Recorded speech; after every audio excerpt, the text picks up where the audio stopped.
So let's deal with the candidates who we pretty much are dealing with at the moment. And I don't think there's going to be another one from the Democrats or the Republicans, one that we don't see, but you never know. So what do we have right now? First, let's deal with the president himself, Joe Biden. Joe Biden's having a rough month. Turns out Joe Biden is emailing documents from his laptop, classified documents from his laptop.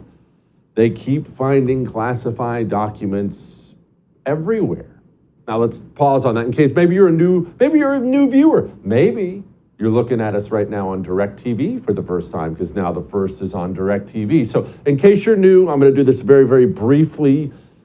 I call the corrupt entity we have in this country, I call it the system, the government working with the administrative state, working with the media, working with the education system, working with entertainment. They all believe the same thing, and I call it the system.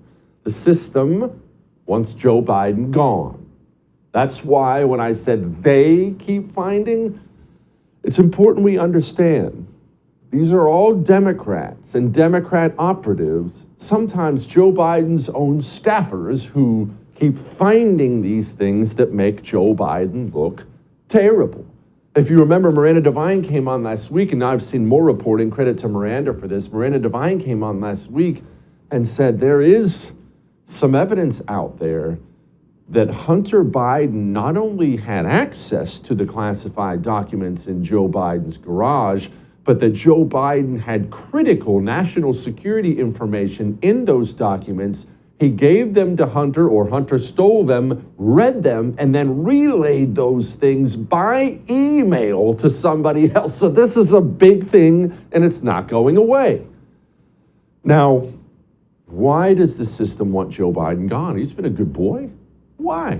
Doesn't make sense. Well, remember, the system isn't loyal. The system is there to loot the United States of America, pillage the country, and destroy the country along the way. They're really there to softly raise it to the ground. As long as you're helping them with that goal, they will treat you right. But eventually, you just become too much of a liability and they need a new face. I mean, you can't have this guy as the face of the system. Where's Doug? Congressman. He's around here somewhere. Oh, there you are. Doug, thanks for the passport into town. Doug and I have something in common. Doug, I think you might have been with. Doug knows. Look, here's the deal.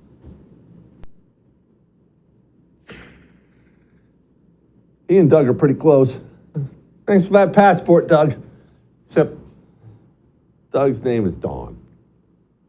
There was no Doug there. So that's really all. He's old, dementia-riddled. He's a liability now. So they want him gone. And look, people get mad at Elizabeth Warren for being a fake Indian, which is still hilarious, by the way. I'll never stop laughing about the fact she actually submitted a recipe for soup to an Indian publication called Pow Wow Chow. That's still one of the great news stories of all time. But setting that aside, credit to Elizabeth Warren, because she didn't make any bones about the fact that Kamala Harris has got to go too. If he's that old in his second term, the vice presidency becomes even more important. Should Kamala Harris be his choice the second time around? You know, I really want to defer to what makes Biden comfortable. Ow. Hey, should Dome stick around? Oh, I don't know. Whatever Joe wants. Eek. You know Dome saw that and was ticked off about it. Okay, so what are we looking at for 2024 on the Democrat side? Eric Adams is a dark horse, one I've been telling you is a dark horse, but really the leader right now, in my opinion, the leader is Gavin Newsom. And let me just clarify something. I know they've been grooming Pete Buttigieg, the Rear Admiral, for quite some time. I know he wants to run for president, a very ambitious soul. He can't get the nominations. He can't get enough of the black vote to get out of the Democrat primaries. He's gay, so it ain't going to be Buttigieg. It's going to be Newsom if he wants it. And please don't believe him when he does the same thing they all do. I'm not running. Are you running? Would you ever? No, what would you ever? Is this the would you ever? Would you ever? Would you ever? Will you? Do you? Is this all part of a plan? No, yeah. Is this all part of a strategy? Well, come on. You're taking billboards out. You're definitely increasing your national profile. It's not the intention. My intention is to raise attention to these critical issues. Okay. On what's happening. I'm just telling you. It's not my intention is not a no. No, so no. We'll take that to the Okay, bank. we'll start. Okay, let me answer your question. No, and then no, and then no, and then no, and no. How many candidates? Okay, so that's a no for Iowa, a no for New Hampshire, a no for South Carolina, a no for Nevada. Okay, no. I'll play it each time you're in one of those states. That's fine. Hardcore reporting there. But listen, I'm actually not even going to blast Democrats here because they all do this. Democrats and Republicans. Remember the old Jesse rule.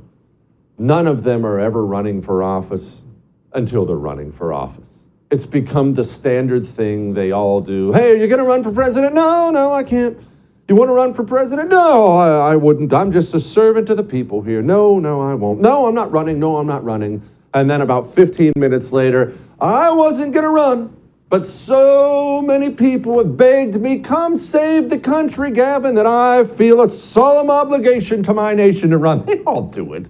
Biden did it. They all do it. They all do the same stupid thing. Now, all right, that's the Democrat side. Now let's go to the Republican side. Trump, back out there in rally mode. Here he was in New Hampshire.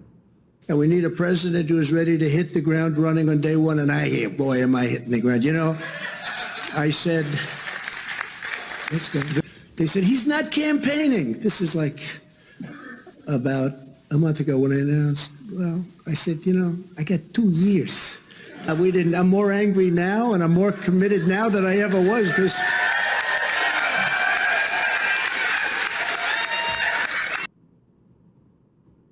Tell you what is impressive about that. I'm glad he's angry. I'm glad he's committed. What's impressive about that is Trump's energy. Trump is an old man. And he looks good, sounds good. I mean, when you compare how Trump looks and sounds to Biden, it's really, really impressive. So good for Trump. Said some good things. He's been saying good things about education and the border. Happy about that. He did say something about rhinos this weekend, though. We need a fighter who can stand up to the left, who can stand up to the swamp, stand up to the media, stand up to the deep state. Am I allowed to say stand up to the rhinos, too? I think we can say that. Trump's doing rallies with Lindsey Graham. I mean, look, I want him to stand up to the rhinos. I hope he does. Go drain the swamp, but Lindsey Graham's going to help you drain the swamp. And this isn't a one-off. This is a normal thing. They're just apparently going to be doing lots of rallies and stuff together. Trump and Lindsey Graham going to drain the swamp. Trump's got to make better personnel decisions. Now, I believe that the rallies will help Trump. I believe that his distance from the people has hurt him.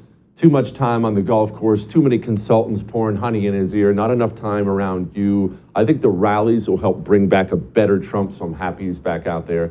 And I know people are getting mad already because Trump's out there already blasting away at Ron DeSantis. And this is when people on the right, maybe you, get uncomfortable. He's calling him Ron DeSanctimonious and blasting him for all kinds of different things. Why are you uncomfortable? This is good. This is good. We want the best fighter, whoever that may be, to take on Gavin Newsom in 2024. If that's Trump, good. If that's DeSantis, good.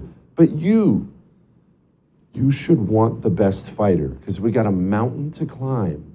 Let them fight. Call each other names. Just sit and just throw poop at each other like a couple of monkeys. I don't care. Have debates. Have arguments. Call each other names. Blast each other. It's politics. Politics is a contact sport, not a kid's game.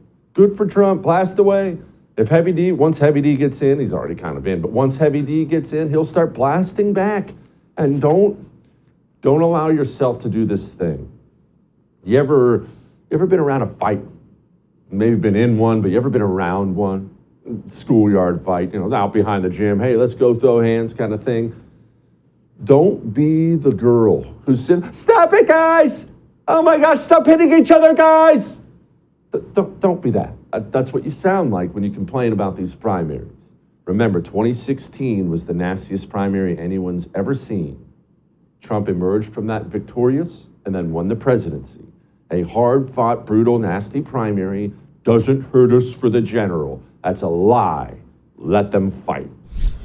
Support the First TV today and get instant access to exclusive specials like Who is Ron DeSantis, the history of FBI scandals, and America's worst presidents. Visit thefirsttv.com/support or download the First TV app to become a supporter and start watching today.